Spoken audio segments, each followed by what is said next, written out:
Hey y'all, I'm the old man, and it's time for another, yay, a vlog. More CDs, because apparently I just can't sit down and record those other topics that I want to cover. So this is for this September's haul. Got some really good stuff this month, really good stuff. I have really good stuff every month though. Anyway, let's finish off the Genesis stuff. First one is, let's see if I can, Calling All Stations from Genesis. This is, of course, their last studio album. This album does not feature Phil Collins on vocals. I would edit that out if I edited things. I think Ray Wilson takes up the slack on the vocals because Phil Collins left to do Tarzan or something. When did it come out? 97, yeah. So that was about when Tarzan came out. Pretty much everybody just ignores this album. Pretty much everybody just ignores this album. I don't know why. I've heard bad things. I've heard it's better than We Can't Dance. So we're gonna see. We're gonna listen to it, and that'll be November's album, Calling All Stations. Next one, the final Genesis album for this year. I'm done with the Genesis project after this CD on December. It's the light at the end of the tunnel. I'm actually having fun, so it's not like a bad thing. But I'm probably not going to do a project next year. Anyway, this one is Lamb Lies Down on Broadway. Can I get it in the frame? Get it in the frame there. With the glare. Lamb Lies Down on Broadway, which is the album that broke the band. Or at least it broke Peter Gabriel. 2 CDs. There's some story. I guess there's a story.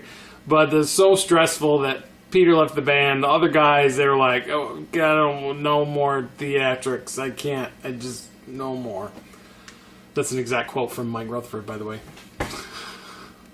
Anyway, I'm interested to see how this is, because let me here, we're going to do something fun for me and for the 10 of you that watch these. At least the last one's 10. Peter Gabriel has done us a favor. Good, nice booklet, by the way. I mean, if you're going to do an ostentatious, pretentious double album, you at least got good packaging, so that's good. I'm going to read the first paragraph of the story that Peter Gabriel wrote in front of the lyrics, and this is what we're, just listen to this. Keep your fingers out of my eye. While I write, I like to glance at the butterflies in the glass that are all around the walls. The people in memory are pinned to events I can't recall too well, but I'm putting one down to watch him break up, decompose, and feed another sort of life. The one in question is the fully biodegradable material and categorized as Rael.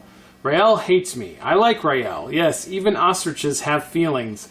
But our relationship is something both of us are learning to live with. Rael likes a good time. I like a good rhyme. But you won't see me directly anymore. He hates my being around. So if his story doesn't stand, I might lend a hand. You understand? I.e., the rhyme is planned, dummies.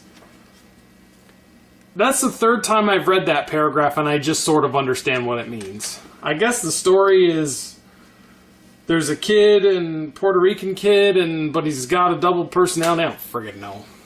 I certainly hope the music's good, because the story ain't gonna make any lick of sense to me.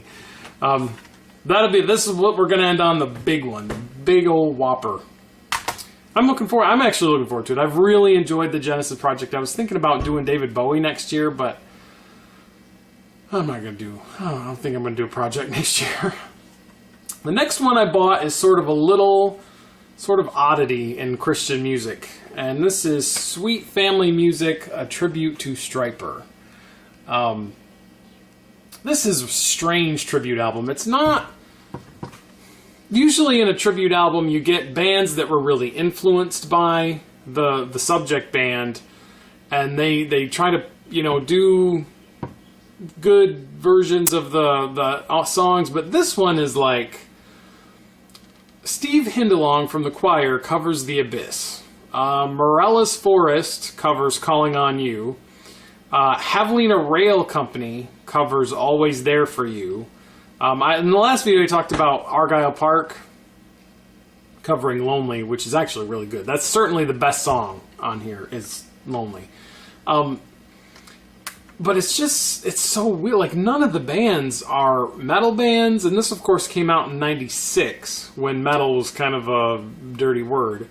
And so I would be really interested if anybody out there who's watching this knows how the catalyst for this album came about and how it was put together and what the idea was.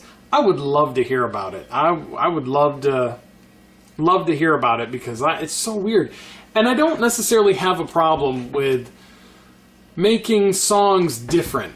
Like, Steve Hindlong turns to Hell with the Devil into sort of this moody alternative song, and actually it kind of works. I actually like that version of the song. And Morella's Forest, kind of shoegazery take on Calling on You. I actually like that. I like, taking a song and putting it in a different style and making it different. I enjoy that. But the problem with this album is that everything sounds like demos. And poorly recorded demos of that. Like, the Argyle Park song is the best sounding song, bar none, on this album. The rest of them, some of them are absolute garbage. Like, the Marriage is Madness, it's garbage. I mean, and some of these are just bad. The Javelina Rail Company tries to do this lounge version of Always There For You, and it's just bad. It's bad and poorly recorded, and some people are real Stryper fans are really insulted by this album. And I can kind of understand why. So I'd really be interested. So I got this just because it's just hilarious to me, that sort of little oddity. So next one is 3 albums from a band that I got turned on to by my friend Jason. He posted a video of this band on his wall and tagged me in it and was like, hey, what do you think of this? And I listened to it, and it was sublime. It was so good. Have you ever seen the movie Home with the aliens, and they hear the music for the first time, and one of the aliens is like lying on the floor drooling in like this enrapturous comatose state? That was kind of me listening to Honeybee, because of the harmonies and the vocals and the melodies. Oh, it was so good. And that band is Steam Powered Giraffe, and that song was on this album, The 2 Cent Show. And the style, I call their style steampunk vaudeville. But if you've never heard them, you wouldn't even know what that means. But if you've heard them, you go, yeah, that's exactly what they are. They're sort of, this album in particular, sort of folk, Americana, little bit of Louisiana bayou feel, even a little bit of 70s in there. And very, very acoustic sort of country. And they all dress like robots too. If you can see on there, they dress like robots. But the songs are so catchy, and the harmonies. Oh my word! There's a little bit of Beatles in here as well. They get that 3-part harmony thing down, and it's just like, it gives me a music-gasm. And this album in particular, I mean, all their albums are really great for me, but excellent, just so good, such good music.